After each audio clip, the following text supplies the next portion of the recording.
मैं हूं शुभे मिश्रा और आप देख रहे हैं चुनाव से जुड़ा सबसे पहला चुनावी बुलेटिन। चुनाव की चाल तो समझिए। लोकसभा चुनाव के पहले फेज के प्रचार का शोर थम गया है, लेकिन चुनावी चाल तूफानी गति से चली जा रही है। बीजेपी नेता जहां रामनवमी पर जश्न में डूबे हुए हैं, तो आरजेडी अध्यक्ष लालू प्रसाद ने बेटी रोहिणी आचार्य के प्रचार का जिम्मा खुद ही संभाल लिया है। मतलब बीजेपी चाल चल रही है तो कांग्रेस भी चाल चल रही है। क्षेत्रीय दल भी चाल से कमाल करने की जुगत में है और हमारी नजर चुनाव की हर एक चाल पर है। तो चुनाव से जुड़ी हर एक खबर को दिखाएंगे, खबर के अंदर की एक एक चाल को भी समझाएंगे। बस आप देखते रहिए देश का सबसे पहला समझाने वाला बुलेटिन, चुनाव की चाल तो समझिए।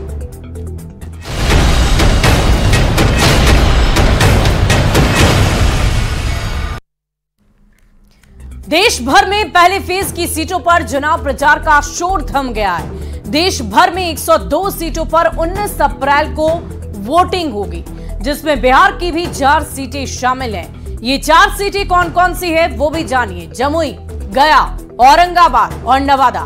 बुधवार की शाम इन 4 सीटों पर भी प्रचार का शोर थम चुका है।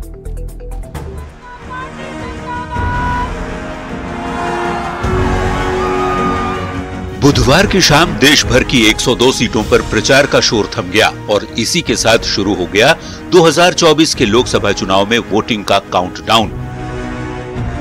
19 अप्रैल को पहले फेज में देश भर की 102 सीटों पर वोटिंग है। इसमें बिहार की 4 सीटें शामिल हैं। बिहार में पहले फेज की जिन 4 सीटों पर वोटिंग है, उनमें जमुई, गया, औरंगाबाद और नवादा सीट है। इन 4 सीट पर कुल 38 उम्मीदवार मैदान में हैं, लेकिन ज्यादातर सीटों पर लड़ाई सीधी एनडीए और इंडिया अलायंस के बीच ही है। जमुई सुरक्षित सीट से इस बार चिराग पासवान ने अपने बहनोई अरुण भारती को मैदान में उतारा है। उनका सीधा मुकाबला आरजेडी की अर्चना रविदास से है। जमुई में ही रैली कर पीएम मोदी ने बिहार में चुनावी अभियान की शुरुआत की थी। पहले फेज में औरंगाबाद में भी वोटिंग है। बीजेपी से लगातार 3 बार के सांसद रहे सुशील कुमार सिंह का मुकाबला आरजेडी के अभय कुशवाहा से है। राजपूतों का गढ़ मानी जाने वाली सीट पर आरजेडी ने इस बार कुशवाहा जाति के अभय कुशवाहा को मैदान में उतारकर एक चुनावी एक्सपेरिमेंट किया है। हालांकि अब तक हुए चुनाव में औरंगाबाद से राजपूत उम्मीदवारों को ही जीत मिलती रही है, चाहे वो जिस भी पार्टी से हो। वहीं गया की यदि बात करें तो गया से पूर्व सीएम और हम प्रमुख जीतन राम मांझी चौथी बार भाग्य आजमा रहे हैं। जीतन राम मांझी का मुकाबला आरजेडी के कुमार सर्वजीत से है। 1991 में सर्वजीत के पिता के हाथों जीतन राम मांझी चुनाव हार चुके हैं, लेकिन इस बार दोनों तरफ से जीत के दावे किए जा रहे हैं। बिहार में पहले फेज की 4 सीट पर सबसे दिलचस्प लड़ाई नवादा सीट को लेकर है। नवादा में बीजेपी से पूर्व मंत्री सीपी ठाकुर के बेटे विवेक ठाकुर चुनाव मैदान में हैं, तो आरजेडी ने श्रवण कुशवाहा को टिकट देकर एक चुनावी प्रयोग करने की कोशिश की है। लेकिन श्रवण कुशवाहा को टिकट मिलने के बाद आरजेडी में बगावत देखने को मिली। राजबल्लभ यादव के भाई विनोद यादव ने निर्दलीय मैदान में उतरकर नवादा की चुनावी जंग को बहुत ही दिलचस्प बना दिया है। वैसे गायक गुंजन सिंह भी निर्दलीय चुनाव लड़ रहे हैं, लेकिन मुख्य मुकाबला विवेक ठाकुर, श्रवण कुशवाहा और विनोद यादव के बीच माना जा रहा है। तो प्रचार का शोर थम चुका है और अब सबको इंतजार है वोटिंग का। Bureau report, news 18। और आइए एक बार फिर से जान लेते हैं कि बिहार की जिन 4 सीटों पर पहले फेज में चुनाव होने, वहां मुख्य मुकाबला आखिर किसके किसके बीच में है। जमुई में अरुण भारती एलजेपीआर की प्रत्याशी है, चिराग पासवान के बहनोई है। पहले हमेशा यहां से चिराग पासवान लड़ा करते थे, लेकिन इस बार उन्होंने उम्मीदवार जमुई से अपने बहनोई अरुण भारती को बनाया है। अर्चना रविदास आरजेडी की प्रत्याशी है। अब चलिए आपको औरंगाबाद सीट की भी कौन कौन प्रत्याशी है और किनके बीच मुख्य मुकाबला होना है ये भी बता देते हैं। सुशील सिंह है बीजेपी की तरफ से और अभय कुशवाहा आरजेडी की तरफ से प्रत्याशी बनाए गए। गया पूर्व मुख्यमंत्री जीतन राम मांझी वहां से एनडीए के प्रत्याशी होंगे, हम के मुखिया हैं, और कुमार सर्वजीत आरजेडी के प्रत्याशी यहां से बनाए गए हैं, यानी कि गया से।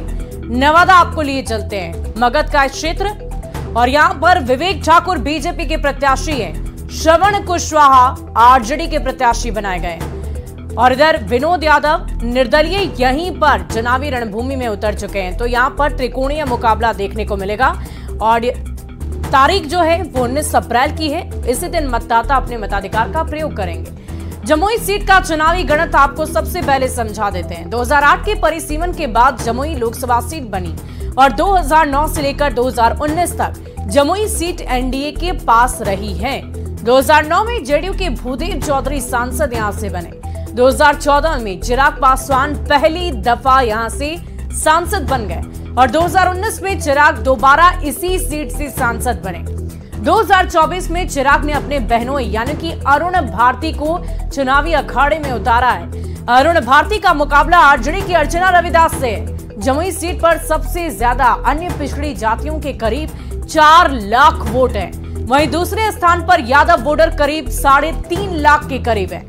अब दोनों ही गठबंधन वोटों के समीकरण को अपने पक्ष में सेट करने की कोशिश में है। तो देखने वाली बात होगी कि इस मुकाबले में किसकी जीत किसकी हार होती है।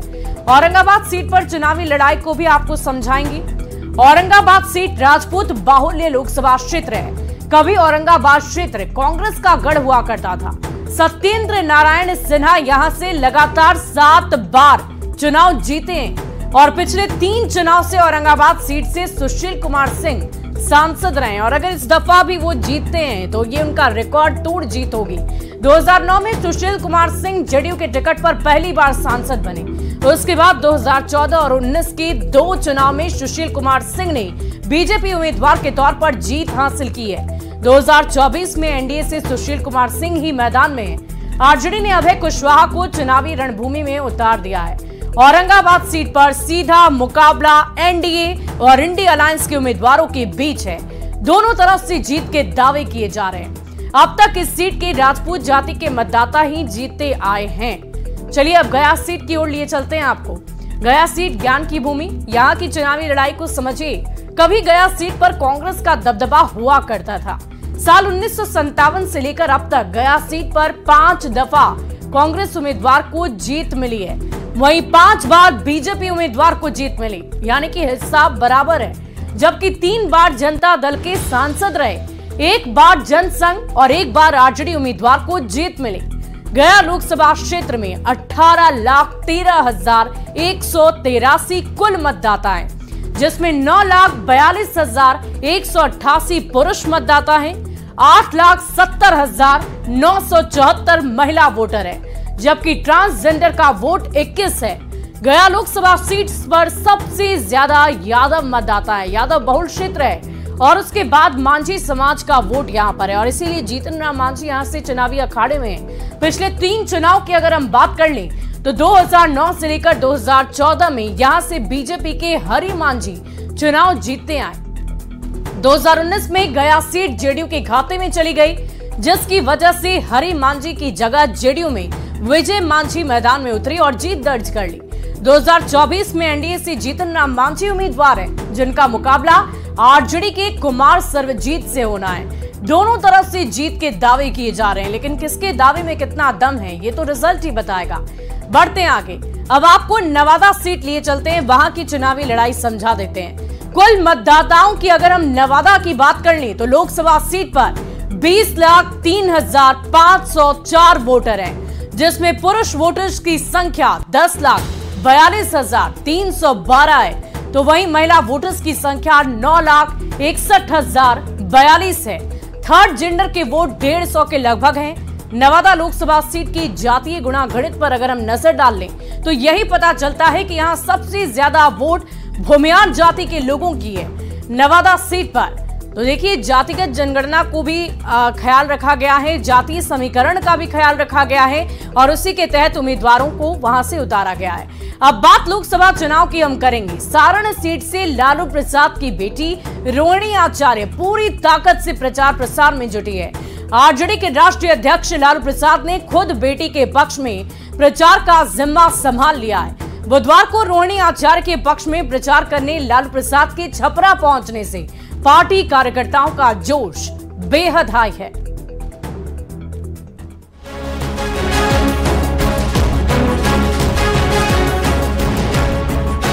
आरजेडी अध्यक्ष लालू प्रसाद अगले 2 से 3 दिन के लिए सारण में कैंप करने वाले हैं और बेटी रोहिणी आचार्य की जीत की प्लानिंग करेंगे।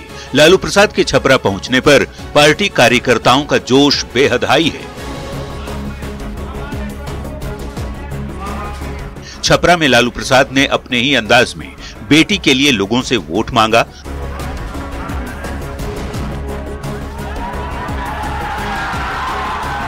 पूर्व सीएम लालू प्रसाद को सुनने समर्थकों की भारी भीड़ भी जुट रही है।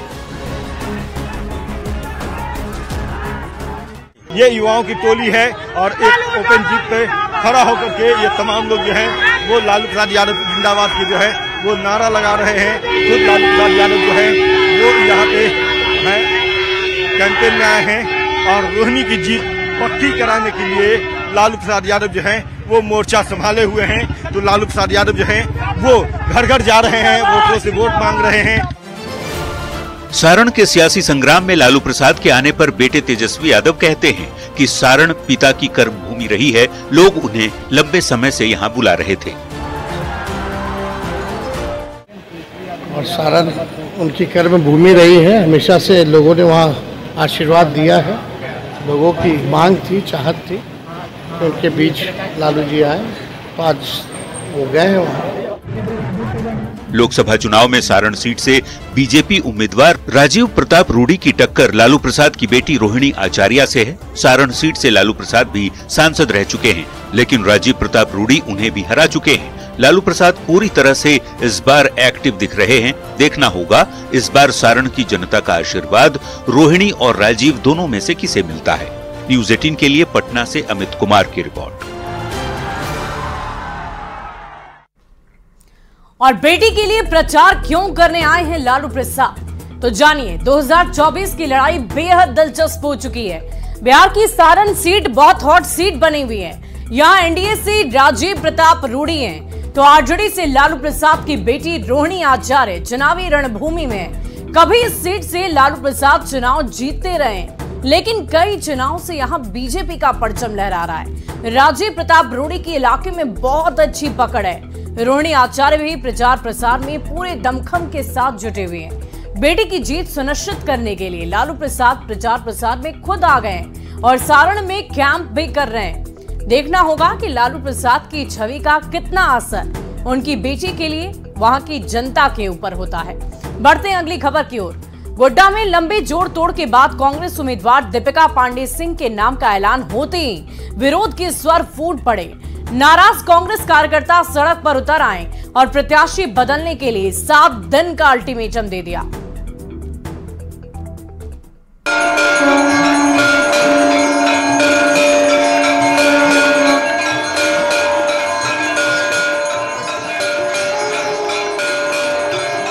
रामनवमी का दिन, दोपहर ठीक 12 बजे का वक्त, जिस समय प्रभु श्री राम का जन्म हुआ था।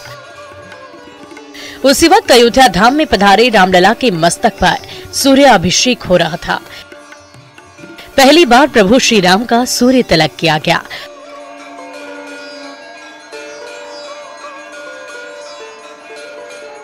भगवान श्री राम की विशेष तौर पर पूजा अर्चना की गई, आरती उतारी गई। अयोध्या से लेकर देश भर में राम नाम की ही गूंज सुनाई दे रही है।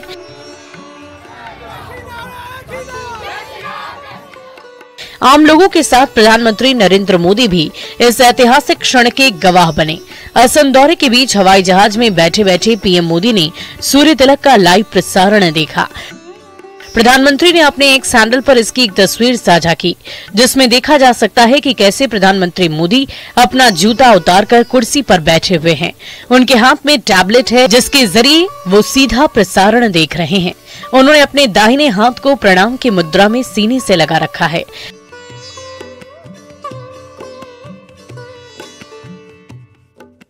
प्रधानमंत्री मोदी असम के नलबाड़ी में बहुत बड़ी जनसभा की। चुनावी मंच से पीएम ने रामलला को याद किया, लोगों से सूर्य किरणों के जरिए प्रभु श्री राम को तिलक करने की अपील की। प्रभु राम को सूर्य तिलक हो रहा है, तब हमारे मोबाइल फोन से भी प्रभु राम को हम प्रणाम कर रहे हैं। हम भी सूर्य तिलक में हमारे मोबाइल के किरण भेज रहे हैं। मेरे साथ बोलिए, जय श्री राम, जय श्री राम, जय जय श्री राम, जय जय श्री राम, जय जय श्री राम। राम लक्ष्मण जानकी, जय बोलो हनुमान की, राम लक्ष्मण जानकी। रामलला के दर्शन का समय बढ़ाकर 19 घंटे तक कर दिया गया है, जो मंगला आरती से शुरू होकर रात 11 बजे तक चलेगा। श्री राम जन्मोत्सव को धूमधाम से मनाने देश विदेश तक से श्रद्धालु अयोध्या पहुंचे हैं। राम मंदिर में रामलला की प्राण प्रतिष्ठा के बाद ये पहली रामनवमी है, जिसमें प्रभु श्री राम के सूर्य तिलक का अलौकिक अवसर भी आया। Bureau report, news 18। तो आज राम महोत्सव पर पूरा देश उत्साह और उमंग से भरा हुआ है और इस अद्भुत क्षण का साक्षी पूरा देश बना है और पूरे सनातन धर्मावलंबियों के लोग बने, जिसकी छवि अभी अभी आपने भी देखी है। और चलिए अब अगली खबर की ओर बढ़ते हैं और आपको इस कार्यक्रम में चुनाव की चाल तो समझिए में आरा लोकसभा क्षेत्र का इतिहास और सामाजिक समीकरण बताते हैं।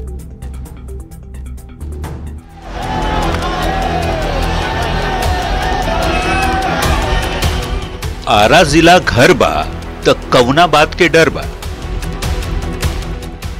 जी, बात हो रही है 1857 की क्रांति के महानायक रहे बाबू कुंवर सिंह की धरती आरा की। आरा लोकसभा सीट बिहार की चर्चित लोकसभा सीटों में से एक है, जहां पिछले 3 चुनाव से राजपूत उम्मीदवारों का कब्जा रहा है। 2024 के महामुकाबले को जानने से पहले आरा से जुड़ी खास जानकारी पर नजर डाल लीजिए। आरा लोकसभा सीट पर कुल मतदाता 21,56,048 हैं। पुरुष मतदाता 11,45,328, जबकि महिला वोटर 10,10,328 हैं, तो ट्रांसजेंडर वोटर 35 हैं। आरा लोकसभा सीट का सामाजिक समीकरण काफी दिलचस्प है। आरा में सबसे ज्यादा सामान्य वर्ग के 28.9%, ओबीसी के 16%, एससी के 16%, ईबीसी 14% और मुसलमान 8.23% हैं। आरा लोकसभा सीट के बड़े वोट बैंक पर नजर डालें तो पता चलता है कि सबसे ज्यादा यादव वोटर हैं, जबकि दूसरे नंबर पर राजपूत जाति का वोट है और तीसरा बड़ा वोट बैंक भूमियार और ब्राह्मण का है। इस बार भी आरा सीट पर सीधा मुकाबला एनडीए और इंडिया अलायंस के बीच है। एनडीए की तरफ से एक बार फिर केंद्रीय मंत्री आरके सिंह चुनाव मैदान में ताल ठोक रहे हैं, तो इंडिया अलायंस की तरफ से माले के सुदामा प्रसाद चुनावी मैदान में हैं। आरा की जनता किस पर भरोसा जताती है, जानने के लिए 4 जून तक इंतजार कीजिए। Bureau report, news 18। और यहाँ रुकते एक छोटे से ब्रेक के लिए खबरें लगातार जारी है।